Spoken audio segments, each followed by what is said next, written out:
The morning sky over the Black Hills was the color of a fading bruise, purple and gold mixed together in a way that felt more like a warning than a blessing.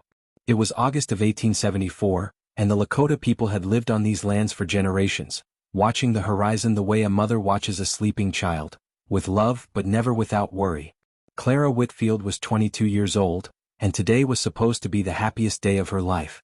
She stood inside a canvas tent that had been set up near the edge of the settler camp, wearing a dress her mother had sewn by hand over 3 long winter months. The fabric was white cotton with small blue flowers stitched along the collar.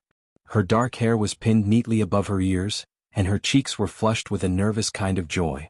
Outside, the men from the camp were laughing and drinking whiskey, setting up wooden benches for the wedding ceremony that would begin at noon.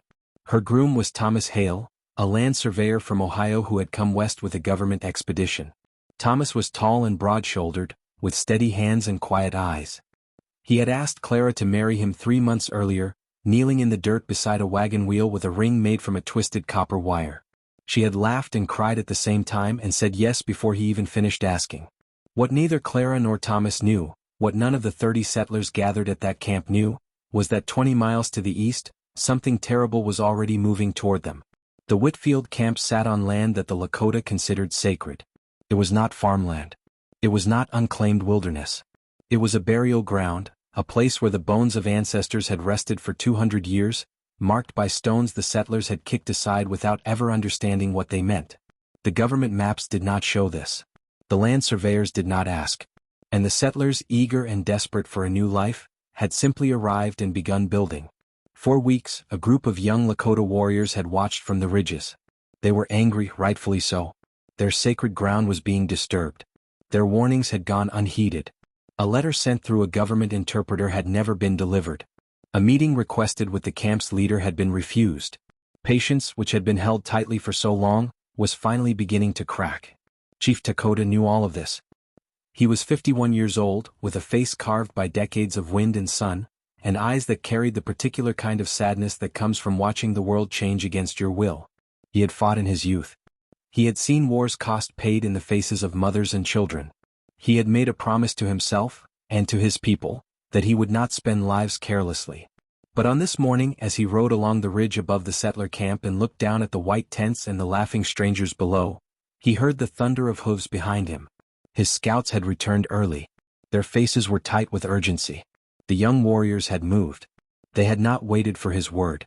They were already riding hard toward the camp, armed and furious, and they would arrive before the sun reached the middle of the sky. Lakota looked down at the camp. He could see the white dress of the bride through the open flap of a canvas tent. He could see children playing near the wagons. He could see an old man sitting on a wooden crate, tipping his face up toward the morning warmth. These were not soldiers. These were not the men who had signed false treaties or stolen land on paper. These were ordinary people who had simply followed a dream somewhere it was never meant to go. He had perhaps 2 hours. Maybe less. He made his decision without hesitation. He turned his horse and rode down the slope toward the camp, alone, unarmed, riding straight toward a group of people who had every reason to shoot at him on sight. Because if he did not reach them first, if he did not find a way to move them before the warriors arrived, there would be no wedding. There would be no tomorrow. There would only be fire and silence and the unbearable weight of lives lost on both sides of a line that never should have been drawn. Clara was adjusting her collar in a small hand mirror when someone outside the tent shouted a single sharp word that cut through all the laughter and music like a blade through cloth. Indian.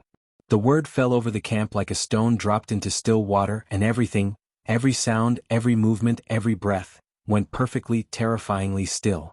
When a man rides toward a camp of frightened strangers with no weapon in his hand and no companion at his side, he is either very brave or very foolish. Chief Lakota was the first thing. He had no room left in his life to be the second.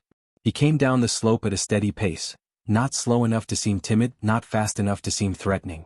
It was a careful speed, the kind that says, I am coming to talk and I need you to believe that before you do something we cannot undo.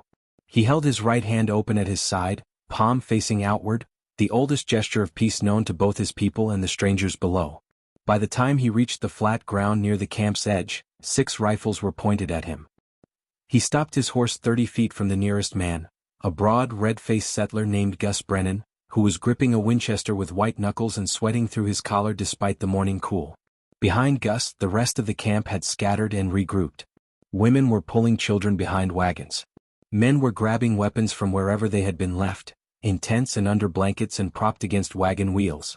Thomas Hale appeared from the edge of the group, still wearing the dark jacket he had pressed for his wedding.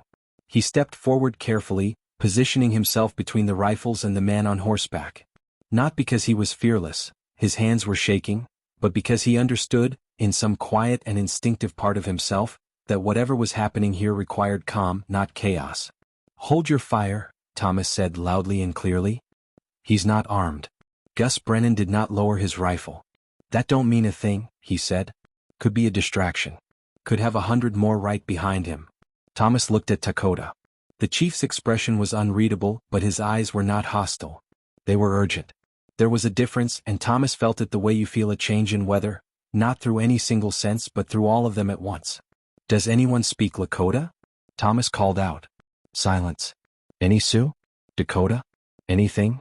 More silence, and then from the far side of the camp, a thin, elderly man named Amos Pratt shuffled forward. Amos was 70 years old, a former fur trapper who had spent 15 years trading in the Northern Territories before his knees gave out and he came south to live with his daughter's family. He had not spoken Lakota in more than a decade and he was quick to say so. But he knew some. Enough perhaps. Maybe. Dakota watched the old man approach and felt a complicated wave of relief. He began to speak, keeping his words simple and his voice low.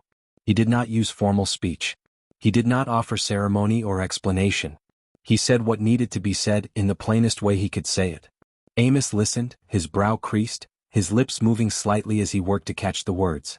He understood perhaps 6 out of every 10. But 6 out of 10 was enough. He turned to Thomas. "He says there are warriors coming. His own people, young men, angry men. He says they left without his permission and they will be here within the hour." Amos paused, pressing his lips together. "He says you need to leave this place. All of you. Right now." The camp erupted. Everyone spoke at once. Some men said it was a trick. Some said they should fight. One woman screamed that they had nowhere to go. Gus Brennan still had not lowered his rifle, and his finger was not where it should have been. Thomas held up both hands. "Quiet." His voice was harder now, edged with something that was not quite authority but was close enough to make people listen. "Quiet, all of you." He looked back at Dakota. The chief had not moved. Had not flinched at the shouting or the rifle still half-pointed at his chest. He sat on his horse with the stillness of a man who had already accepted that this moment might cost him his life, and had come anyway. Thomas turned to the camp. "Start packing. Now." We move south toward the river road. "You can't trust him," Gus said. "I know," Thomas replied. "But look at him. He came here alone. No weapon. He could have let whatever is coming just happen. He let that sit for a moment. He didn't." Clara had emerged from her tent. She stood at the edge of the gathering, her white dress catching the morning light, her eyes fixed on the man on horseback. She did not feel fear. That surprised her. What she felt was something harder to name, a recognition as if she were watching someone do something she had always believed in but never seen done. Dakota looked at her briefly. In another life, in a world with different borders, she might have been one of his own people's daughters, standing at the edge of something dangerous, watching a man try to hold the world together with nothing but his word. He gave her a single, small nod. She returned it. Then the sound of hoofbeats drifted down from the ridge. Distant still but growing. And every head in the camp turned toward the hills, and every face went pale, and the question of trust became suddenly, violently irrelevant. There was no more time for debate. There was only the choice between moving and dying, and when it is put that simply, most people will choose to move. The camp began to break apart. Hands grabbed canvas and ropes. Children were lifted into wagon beds. Horses were harnessed with shaking fingers.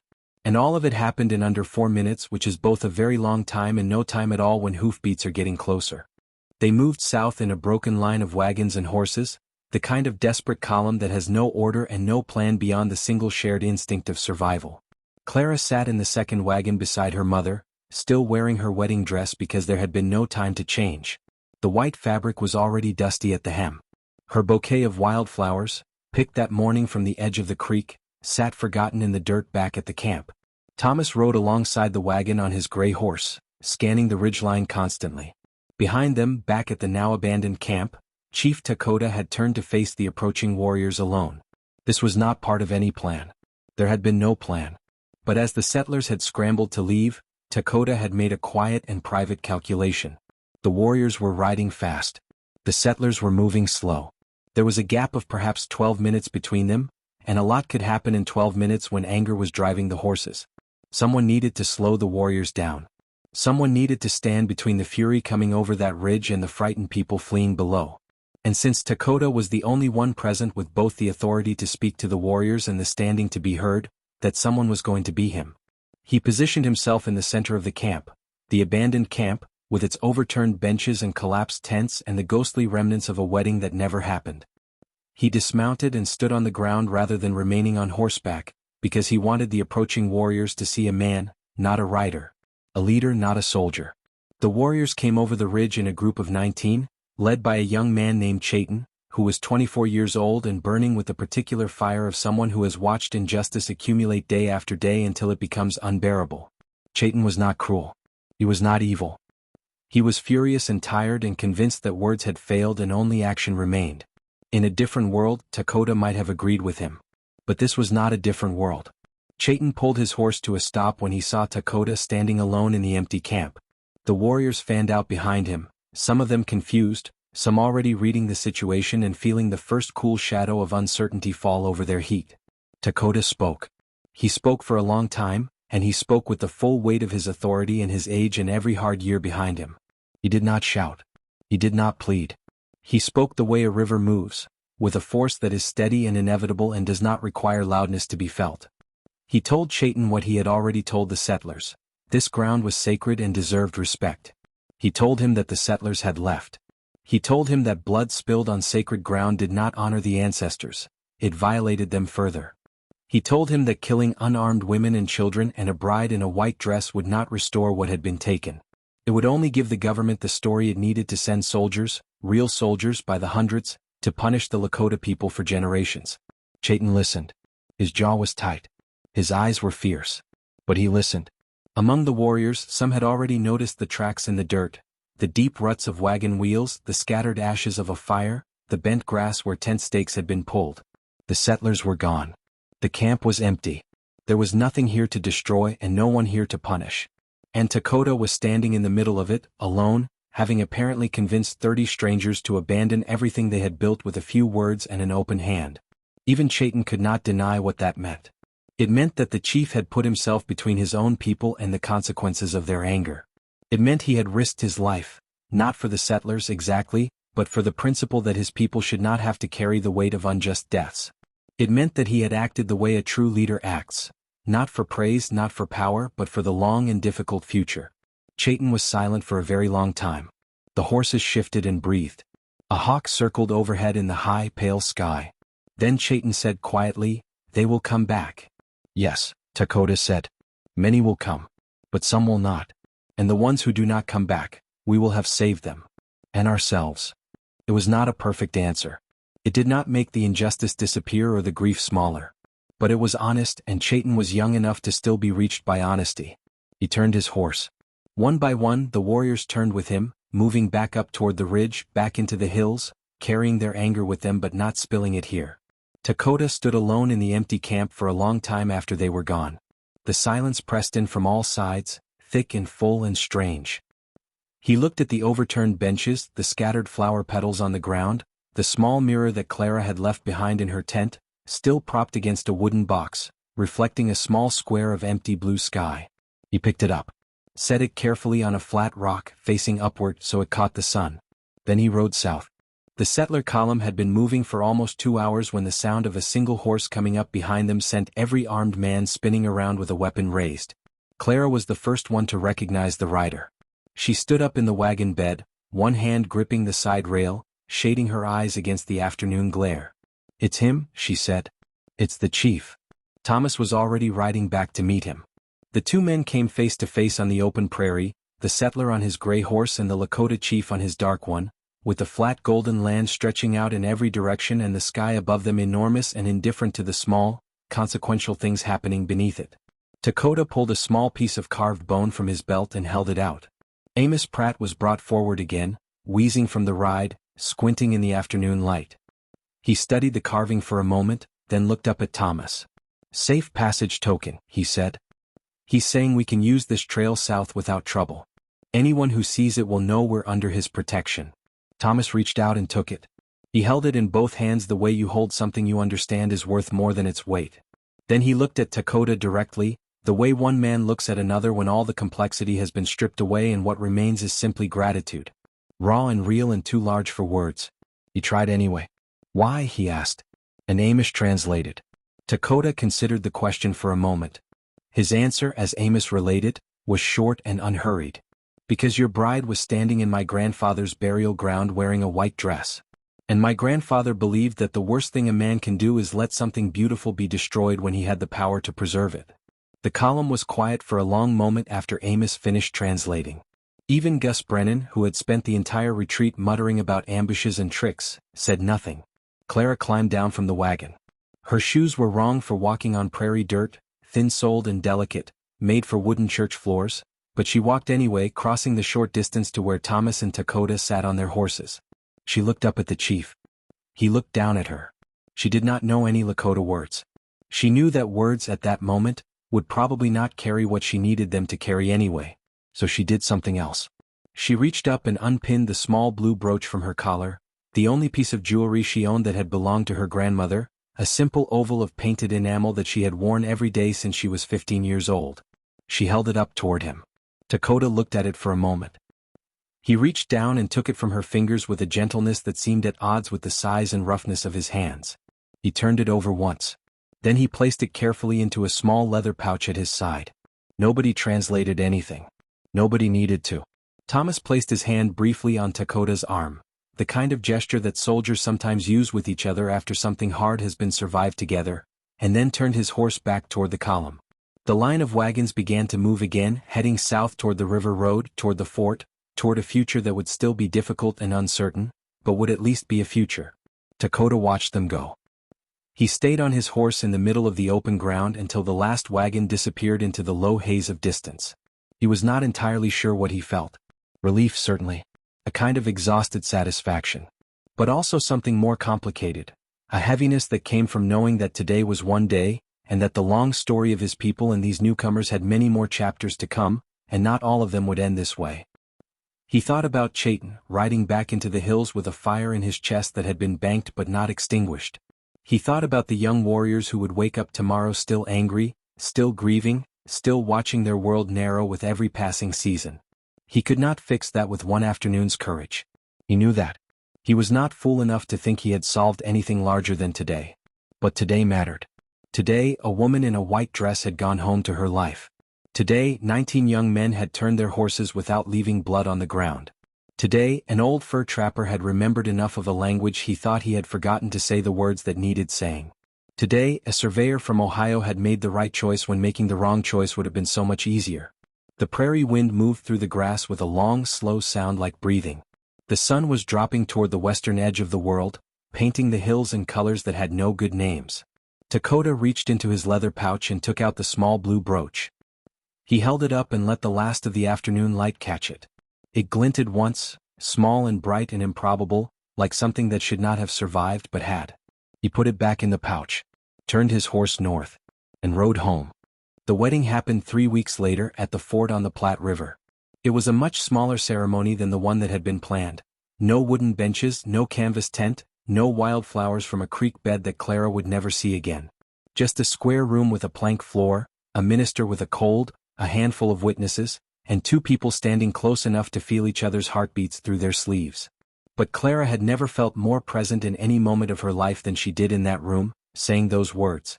Maybe because the weeks before had made everything sharp, the way that near loss tends to do. What you almost did not have becomes more vivid than what you have always taken for granted. She wore the white dress again. Dusty hem and all. The brooch, of course, was gone. She did not regret giving it away. She thought about it sometimes in the years that followed, the way you think about something you know found exactly the right place to be. Her grandmother had always told her that objects carry the energy of their purpose, that a thing made to comfort will keep comforting, even in a stranger's hands. Clara chose to believe that. It was a good thing to believe. Thomas wrote a letter to the government office in Washington 3 days after the wedding. He wrote about the camp, about the sacred burial ground they had unknowingly settled on, about what had happened and what had been narrowly avoided. He did not expect the letter to accomplish much. He was right. The letter was filed without response, and the surveys of that land continued, and the broader story of what was happening across the plains continued in the direction it had been heading long before that August morning, and in many ways has not fully finished continuing even now. But Thomas wrote the letter anyway. Because not writing it would have meant that the morning had taught him nothing, and he refused to believe that. Amos Pratt spent the following winter relearning Lakota. He found an old journal he had kept during his trapping years, full of phonetic notes and vocabulary lists in his cramped, careful handwriting, and he worked through it page by page beside a wood stove while the snow piled up outside. He never became fluent again. But he became good enough. Good enough for the few times in the years ahead when good enough was what the moment needed. Gus Brennan never fully trusted what had happened that day. He remained convinced, on some stubborn and private level, that it had been a trick of some kind, though he could never explain what the trick had been or what it had achieved. Some people are built that way. They require danger to have a villain, and when the danger passes without one appearing, they invent him anyway because the alternative is too uncomfortable to hold. Clara forgave him for it. She did not like it, but she forgave it because she understood that fear does strange things to the architecture of a person's thinking. Chief Lakota lived for another 14 years. He negotiated. He argued. He sometimes won and often lost.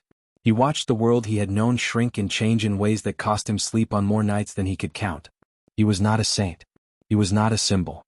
He was a man with a specific life and a specific set of responsibilities, and he carried them the way most people carry heavy things.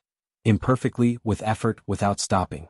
The blue brooch was found in 1961 by a Lakota historian named Margaret Blackbird, while she was cataloging items from a collection of personal effects that had belonged to a family in the Standing Rock community. It was wrapped in a small piece of hide inside a carved wooden box, alongside other objects whose significance had been carefully preserved across generations. The family story attached to it said only that it had been given as a gift by a woman who had been protected. Margaret photographed it, documented it, and wrote about it in a monograph on cross-cultural exchange along the Platte River corridor. She described it as a small painted enamel brooch, blue with a gilt border, and noted that it had been kept with unusual care for an object of modest monetary value, which she took to mean that its emotional value had been very well understood by everyone who had held it. She was right. The story of that August morning in 1874 does not appear in any history book. It was not recorded by any journalist, not debated in any legislature, not celebrated in any official capacity. It was a private thing, a morning when several dozen people were afraid and one man rode down a hill alone to do something about it. But the bride remembered it every day of her long life. She told it to her children, who told it to theirs, who are telling it still, in the particular way that stories survive. Not through monuments or documents, but through the insistence of the living that certain things are too important to be allowed to disappear. That is what remains. Not the camp, long since reclaimed by prairie grass. Not the benches or the canvas tent or the wedding flowers left in the dirt. What remains is the shape of what one person chose to do at a moment when doing nothing would have been so much easier. A man rode down a hill. He held out an open hand. He stood between two kinds of violence and refused to move. And a woman in a white dress went home.